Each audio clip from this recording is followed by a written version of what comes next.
Good morning and welcome to the George W. Bush Presidential Center in Dallas and the day 2 of the Forum on Leadership. I'm your host, Kevin Sullivan. Thanks for joining us here at the live desk right outside the American Airlines Pavilion. We'll be live streaming throughout the forum today.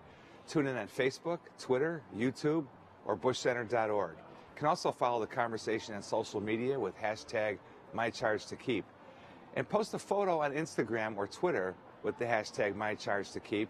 And at the end of the day, all of those photos will come together to become a part of President Bush's vision in a special and interesting way. So stay tuned for that. We have another great lineup for you today here at the Forum. Starting at 9, we'll hear from next-gen game changers who are improving lives around the world.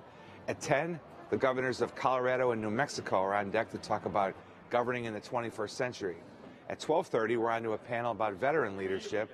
And later this afternoon, we'll tune into a conversation about modern medicine. Last night, AEI President Arthur Brooks and former Secretary of State Dr. Condoleezza Rice discussed the opportunities and obligations of freedom.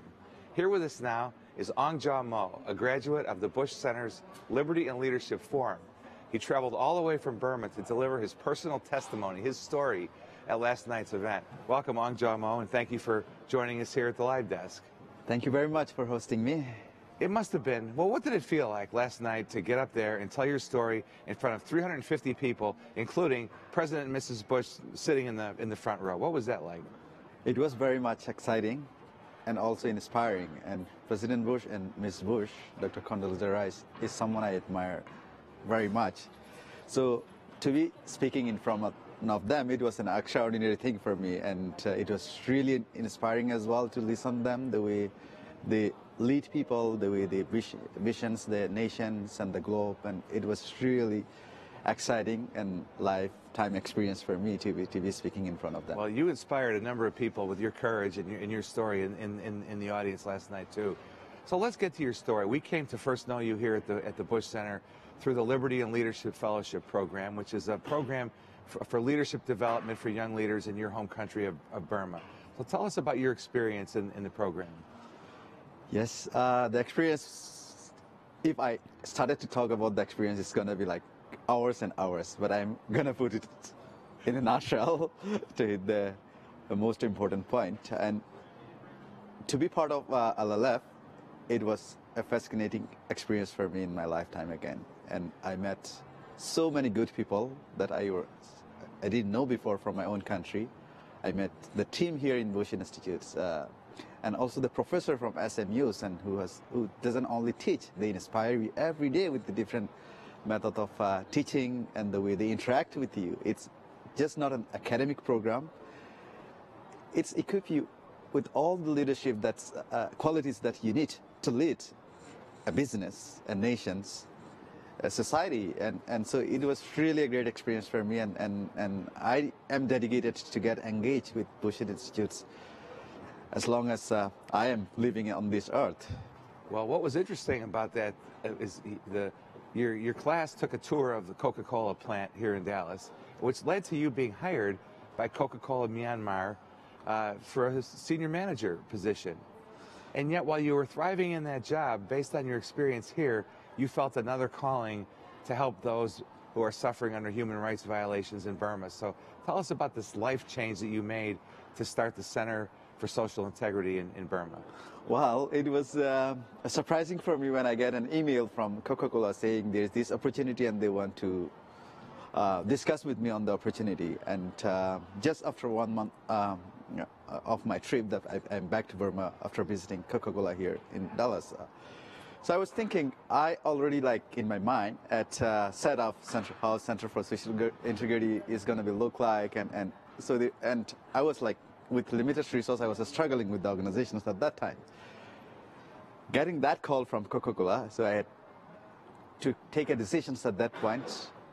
My long-term vision is to run the organizations, but I need to get sufficient resource of my own first to demonstrate that we're able to do things. So I accepted the call from Coca-Cola with an agreement that I would at the same time partially run the organizations. So I did work with Coca-Cola for 6 months, and then the conflict escalated in Burma, and Center for Social Integrity was rapidly growing.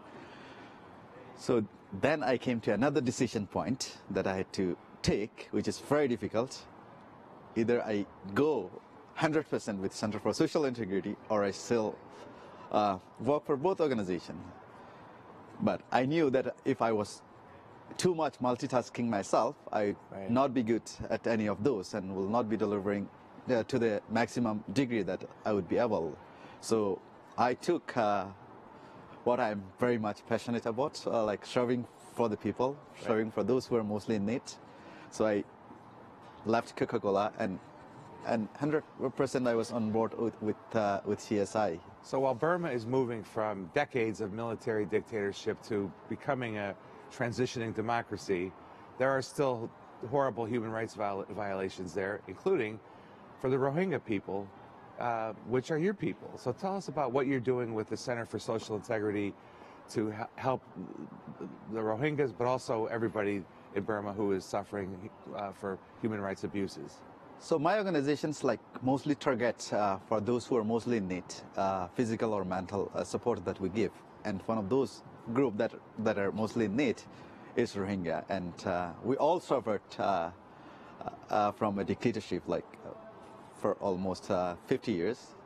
But the degree of suffering is not equal to one another. It's always differ, and the most suffering one gets most attention. So Rohingya people has been suffering under this dictatorship from 1958 onward.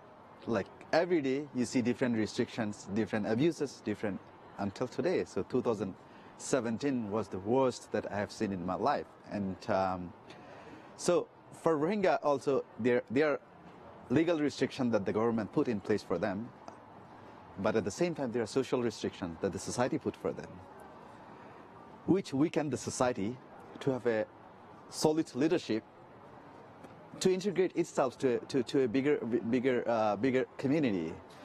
So in a short to the point, I would say Rohingya people, despite the challenges of the human rights abuses, we are also in the lack of in the middle of crisis of leadership. We are lacking a collective leadership in our community. So one of my vision is to create a moderate progressive leadership in Rohingya that's integrate themselves to bigger society and make the bigger society a stand for them rather than approaching to the government which doesn't have the political willingness to do. So together we'll be stronger. So that's what we are doing with as a part of the project. Well, all the best to you in your work. I want to close by asking you, did President Bush say anything to you after you told your story last night? Yeah, even this morning, President was coming to me and saying that, encouraging me with all my job, it's given me a strength. Like when President come and shake your hand and hug you, and it's give you all the strength then to move forward that I need to do. Well, all the best for continued success and the courageous work that you've undertaken. Thank you very much. Jamo. Thank you.